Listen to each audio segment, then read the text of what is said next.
तो भाई लोग रिजेक्ट मॉडर्निटी और गो बैक टू मॉकी, क्योंकि भाई अपने माँ की यूनिवर्स की नई दुनिया का सूर्योदय हो चुका है।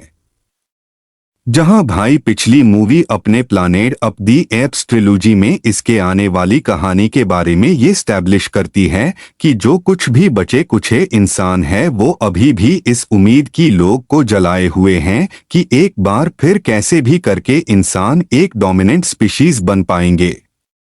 अब इंसान ऐसे नजर आते हैं कि वो आदिवासियों के तरह जंगली हो चुके हैं और बंदर्स थ्राइव कर रहे हैं। जहां भाई उनकी एक प्रॉपर कम्युनिटी है, वो नेचर के साथ कोऑर्डिनेट करना सीख रहे हैं, सिविलाइजेशन खड़ा करने के कोशिश कर रहे हैं। भाई मूवी का अपना बैड गाय प्रॉक्सिमस सीजर इंसानों के इतिहास को जानकर और पढ़कर काफी फैसिनेट होता रहा है। वो और भी जानना चाहता है। वो समझ पाता है कि भाई नॉलेज कितनी कमाल की चीज होती है, क्योंकि इस नॉलेज से आती है पावर, और इस पावर के लिए वो बाकी बंदरों के कबीलों पे हमला करता है, उनको स्लेव ट्रेड में लेकर आता है, स्लेवरी से अपना काम उनसे करवाता है, क्योंकि भाई पास्ट की किताबों में उसने ऐसी नॉलेज को पाया हुआ है और अपना एक अलग किंगडम बनाना चाहता है, अपना एक साम्राज्य बनाना चाहता है जो उस पर राज करना चाहता है, जिसके लिए उसने अपने लेजेंड सीजर की आइडियोलॉजी,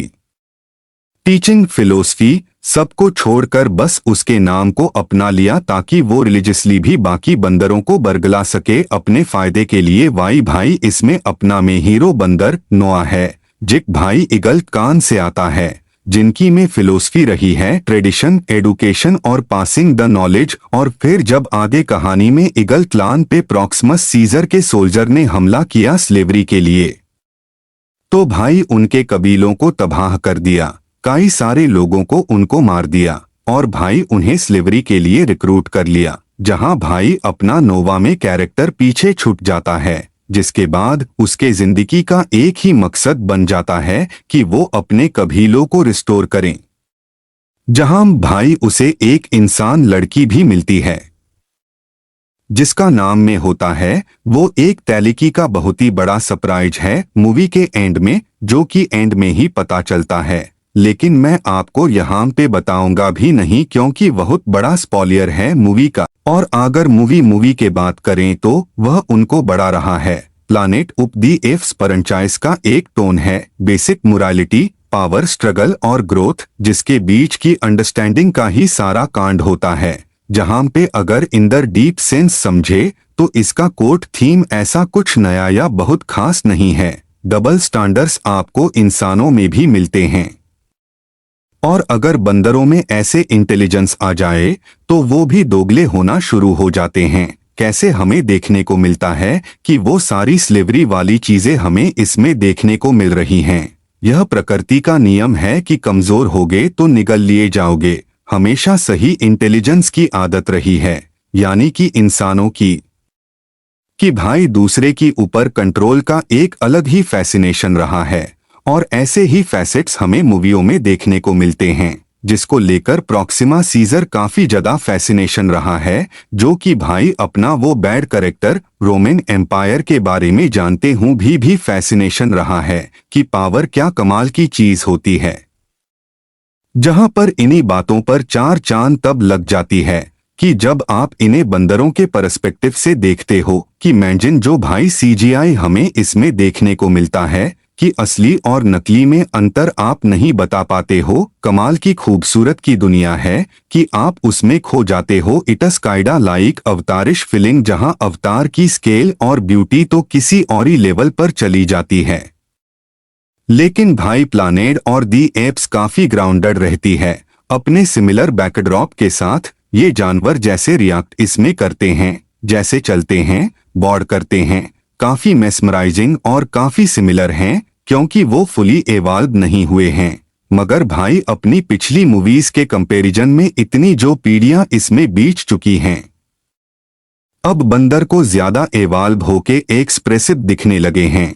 जहां पे इस वो I call responsible film making है कि भाई बंदर हैं तो बकचोदी नहीं करते, अपने पास्ट के planet of the apps franchise के सीरियसनेस को समझा है।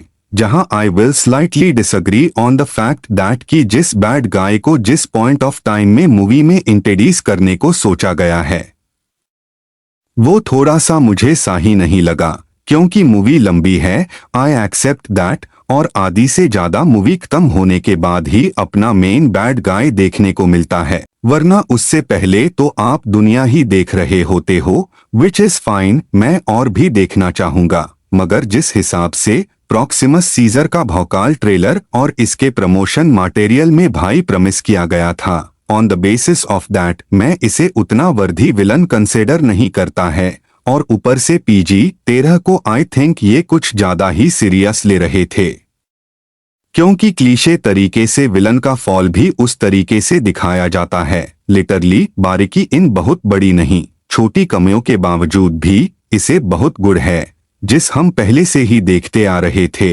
अपने टोन के साथ ये ऑनेस्ट है, और जहां थोड़े एंड में आपको अब बास मस्तान वाले गुगली भी देखने को मिलते हैं कि रिवील पर रिवील ही हो रहा है, आप फिर भी उन्हें एंजॉय करते हैं, एक्सेप्टेबल हैं। अब यहाँ भी बाई इतना सब कुछ दिखने के बाद मैं थोड़ा एक्साइटेड तो जरूर से हूँ कि बाई किस तरीके से ये अपने आगे आने वाली ट्रायलॉजी को हैंडल करेंगे, क्योंकि पिछली वाली मूवी तो बाई इंसानों के फॉल के बारे में थी, लेकिन इसमें बता जा रहा है कि ये अपनी इंसानों की सिविलाइजेशन खड़ी हो सकती है। थोड़ी सी उम्मीद बची हुई है, वो कांटेक्ट उन्हें मिल चुका है, अब देखते हैं कि अब बंदर खुद को किस तरीके से तैयार करते हैं, क्योंकि अब उन्हें एक होना पड़ेगा इंसानों के लिए, और यहाँ पर इंसानों के पास भी एक बहुत बड़ा इंसेंटिव है कि वो सब एक हो सकते हैं एक कॉमन थ्रेट के लिए, चूंकि भाई अपनी ये चिंपैंजीज और सब तरीके के बंदर आते हैं। इसका एंड तो आप रियलिटी में जानते हो, कभी भी कोई चाहता होता नहीं है, लेकिन क्या ये साथ में कभी एक साथ हो पाएंगे?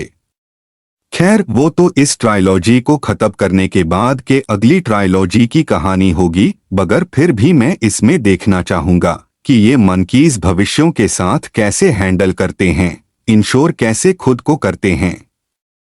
इसको शुरू करते हुए ये एक बहुत ही अच्छी सॉलिड मूवी है। बाकी तुम अपनी ओपिनियंस में जरूर बताना। अगर मूवी अब तक नहीं देखी है तो जाके जरूर से देख लेना, लिंक पिन कमेंट में मिल जाएगा। और अगर देखी है तो तुम्हें कैसे लगी, अपनी ओपिनियंस में कमेंट जरूर बताना। अगर तब तक के लिए देखते रहिए PK एक्सप्लेन।